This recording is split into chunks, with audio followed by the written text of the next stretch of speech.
Hey Brandon, I'm recording this to see your stupid reaction when you come out of the house. I've been waiting for about 10 minutes. I hope that $20 is worth it. Recording this because I'm starting to get a little worried. You've been in the house for a little over 30 minutes now. I swear if this is just a prank, I'm gonna get you back so bad. Okay, it's been 40 minutes. I'm going inside. I swear to God, if this is just a big prank, Hello? Brandon? It smells like shit in here.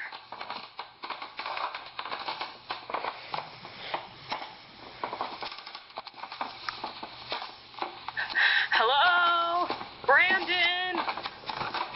Hey, I found something. Can you help me really quick?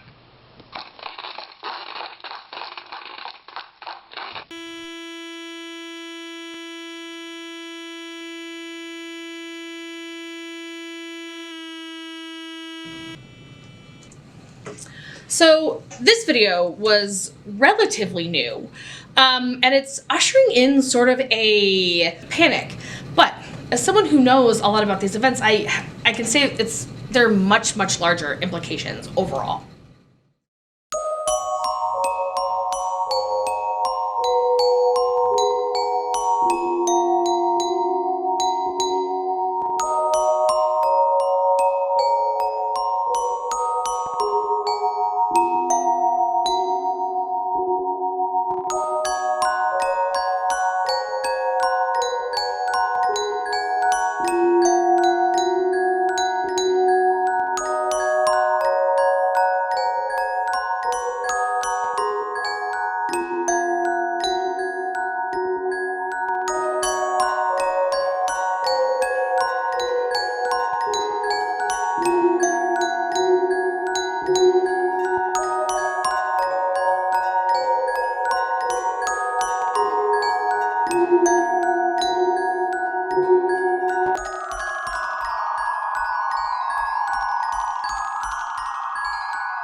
This morning, I got up, I brushed my teeth,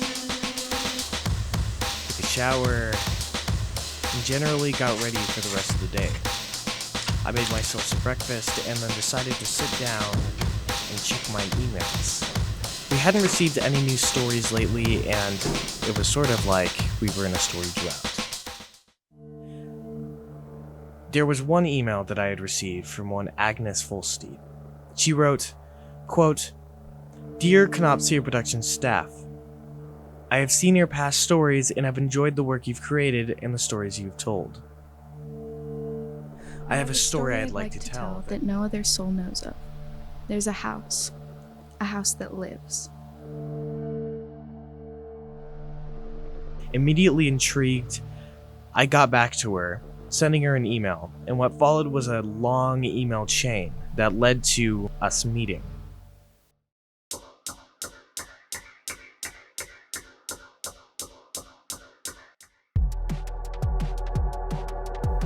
The drive down to Oregon, where she agreed to meet us, was grueling. By the time we were halfway over, it had been 5 hours. We decided to book a motel to get the crew through the rest of the way. We made the rest of the 4 hours and, in the morning, arrived to the library, where she requested to come to. Hello, I am Agnes Fullsteed. I've worked at the Library of for 13 years, and I am a Housestorian. So in this footage, we see two brothers going into a house. One has followed another. One's recording, but we don't ever see them come out again. At least not alive. Okay, so the story begins in 1951. There's this housing boom. People have come back from the war. There aren't enough places to live. There are many attempts to fix it, but the big fixes, giant apartment buildings, lots of new houses, are slow and expensive. It takes a really long time. They needed some sort of solution, and then, as we know, they sort of developed suburbia.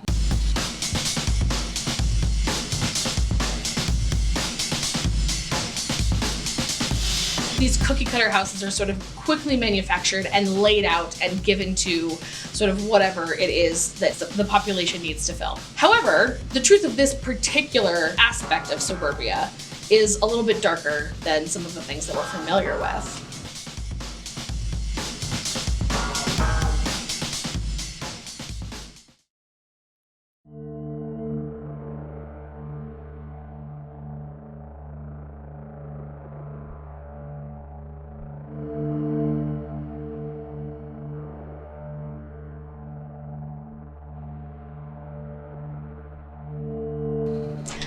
Okay, so this house that we just saw has been for a long time, we don't really even know how long, the sort of subject of dark pasts and misfortune. It started, we think, about 1951. It's May of 1951 when this is really sort of began to be an issue. This house was discovered. At the time, modern architecture wasn't really doing this suburban house, like sort of, you know, small room, cookie cutter, like that wasn't really happening. We're transitioning into that, but the house that they found was already there. We didn't really know where it had come from. This house is sitting in the middle of nowhere, and a property company that was sort of associated with the discovery of this plot of land sent out like an appraiser and evaluator. It is now possible to have the individual styling every family wants in its home and still have all the benefits of mass production. He went out one day to take some information about the house, dimensions, those, you know, sort of things, and then they never saw him again. The only record of his being there at all was a clipboard with some of his notes with dimensions and things like that, but he was just gone.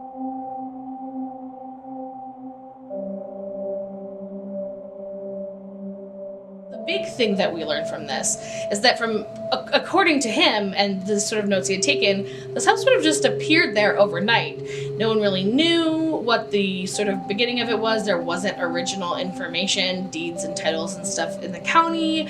There wasn't any evidence that this had existed at all. It was a rogue house sort of in the middle of nowhere. And for a while, that's all we really knew.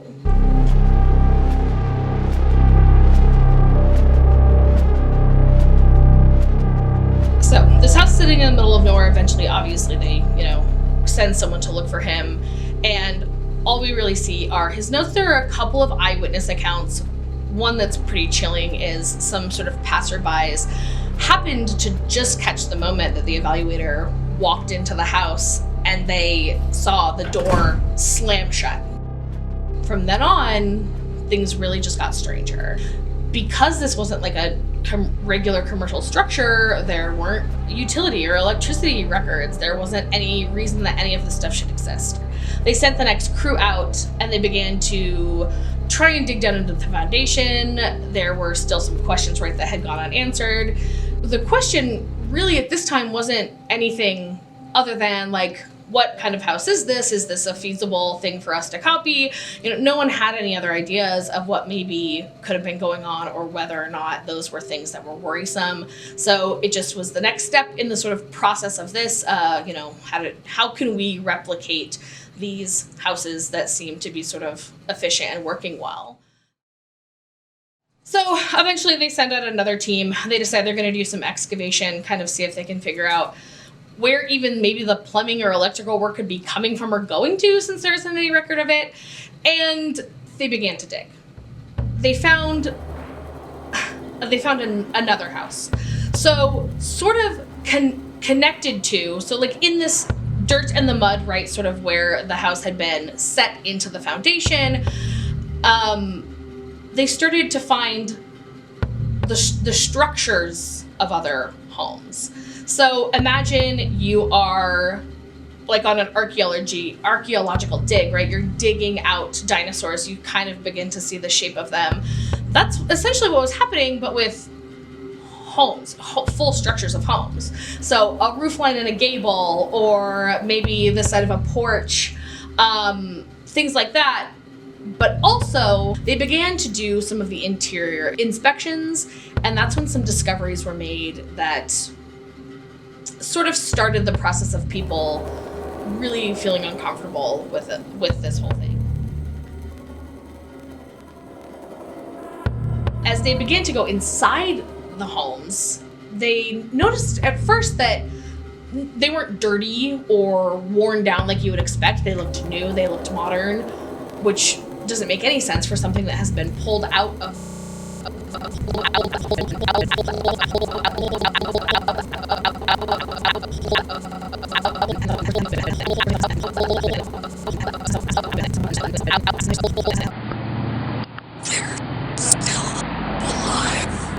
the ground and has been there for who knows how long, and they're pulling it out of this sort of muscly, sinewy sort of material that they are at this point unsure of exactly what it is, but also not super concerned because they don't have the time. The focus here is to sort of solve this housing issue, get these done. Hopefully we'll figure out what that was later and it was not that big of a deal, that kind of thing. So they begin to go into the houses, and things were odd, disconcerting. The room, like you would know a room, you would go in and you would look into a room and see the things that you're familiar with, but as you explore and you look, you see things not being what they should. It's like when you have a dream and you're in your house, but it's a different building. It's like the house that played your house in the dream, sort of that uncanny valley. Something's just a little off center. And the first thing that they noticed was everything was one. So it's not furniture set inside of a room, it's furniture growing out of a room, connected to the room. All of the things are together. The pictures on the walls are in frames, but the pictures themselves are like if you ask someone to draw a family portrait of a family that they didn't know, so the details are off. As they went on, the next discovery that became really sort of problematic was that people started to recognize these rooms. They were their rooms in their homes, as if someone had created from their memories what their house would look like.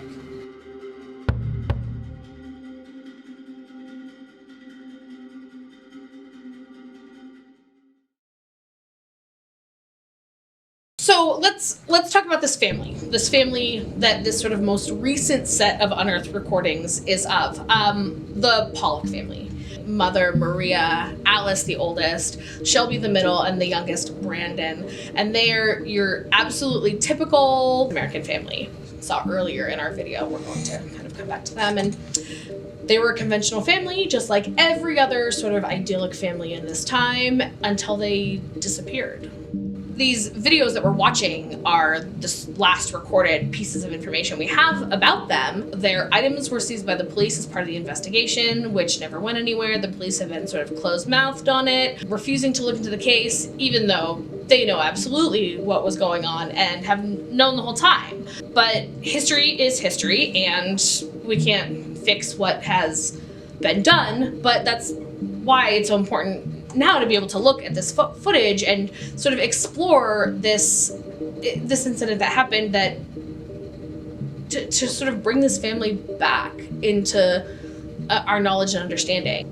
The footage is sort of historic. It shows a couple of things. So it shows sort of part of the interior of the house, some of the inhabitants. This is the most we have ever seen out of any of these houses. We see the sort of collection of things under the stoop. No one's entirely sure the time period that this happened in. Like I said, the police are not helpful or forthcoming. There is a lot of interest in absolutely shutting down the conversation completely and not letting anybody dig into it at all. I assume that this actually happened after the first incident of sort of this excavation, when the quarry had been filled in, because we can see in the footage that there's a road that there wasn't in the early images that we have of this sort of site. So the assumption is that this happened afterward.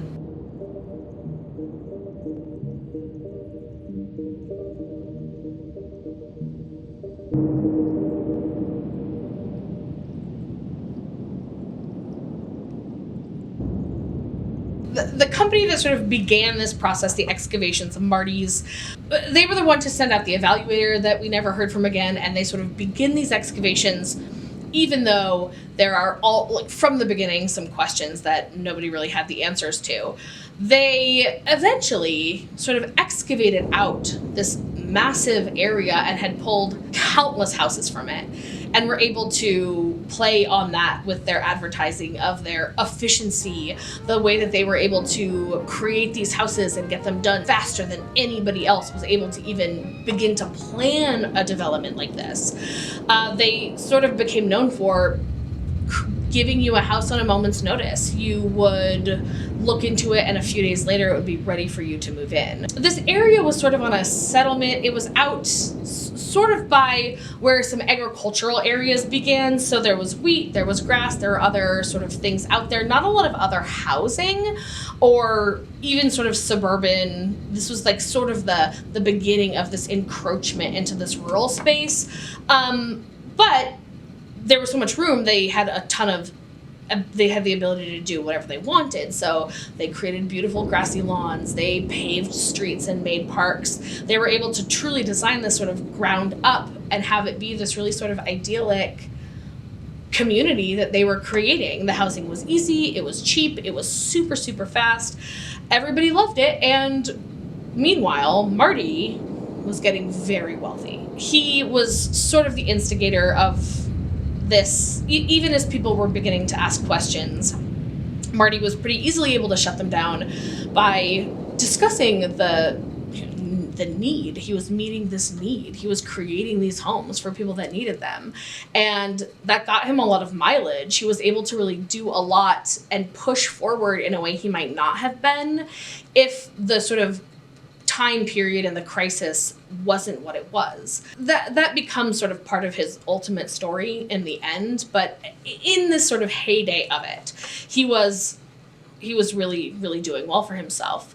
Occasionally someone would go missing. There would be some sort of strange occurrence happening, but if you keep things busy enough, if things are prospering, then people don't really look into those instances. And here's where we don't really know, but after they were missing, we learned that they hadn't ever destroyed that initial house. It was just pulled up from the ground and moved somewhere else.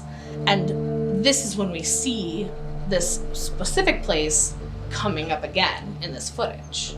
Why they didn't destroy that house is beyond me. We now know that they did it. They essentially picked it up and just moved it somewhere else. So eventually this huge settlement has been created. They name it Triumph. We're into the sort of summer of 1960 now. This place is populated. It is exactly what you think. People have been there for years. Families have settled in. There are, cul-de-sacs with block parties. There are kids riding bikes in the streets. It's exactly what you would want the ideal housing environment to be at that time. And then, on July 11th, things started to melt. No one initially panicked. These things are sort of unexplainable, sure, but who really knows that much about how houses are made anyway? It was not anything that couldn't be explained away with, oh, we'll figure this out. So there were buckets placed under eaves and corners as the material that the houses were made out of dripped, became something else. Clearly not the wood and plaster and stone and facades that we know, but it was turning into something else. It went on all day, and into the night, people were starting to truly be afraid. That was when people started deciding they needed to get out. They got up, got ready to leave, but it was too late. The material, we still don't really know. So this substance, whatever it was, had kind of closed back into the house again. We discussed how there were the pieces, initially in the quarry, the furniture and things were sort of pieced and sectioned and part of the house together, and Marty's had removed all of that. They had just taken everything outside and made these sort of empty houses that they could place. And as the sort of frames started collapsing and melting, coming together, those things connected again. People's furniture again stuck one piece all together with the house and everything else, along with walls into doors, into floor, essentially trapping them inside. And this process sort of continued, and it started to just dissolve, disintegrate. They would melt down and overnight become nothing, regardless of who had been inside when the process had started. Whole families, series of families, bloodlines, right? Siblings that have grown up and lived next to each other. Not just sort of the traditional nuclear family unit, but these extended families, this community just began to disappear.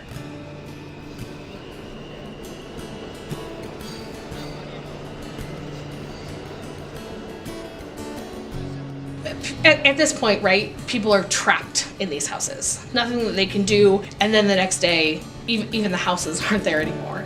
It's all sort of gone.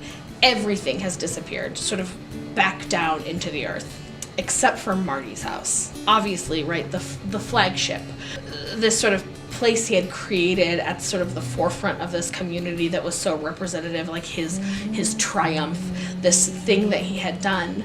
And he just watched it all come down. There was nothing that he could do. And he knew that it was just absolutely gone. And no one really knows what happened to Marty. He died in 2002. We think there was never any great record about sort of what happened after this. And after all this had gone on, the experience of sort of finding and excavating these places, the stories, the disappearances, all of these things that have sort of caught attention and created questions for years and years is now just this, it's just nothing. It's just a sort of vacant field. There isn't really anything there that shows. We might not find any next pieces or clues and just be left here. Do you think the house is still out there? Part of me doesn't want to. I would hate to think of this, these tragedies befalling people again, but yeah, I think it's still out there. I think it's just something like that doesn't just go away. It's just a matter of time. We'll keep looking. Okay, awesome. All right, thank you. In a little while,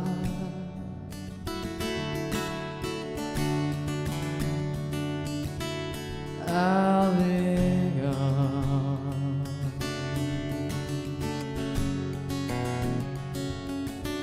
The moment's all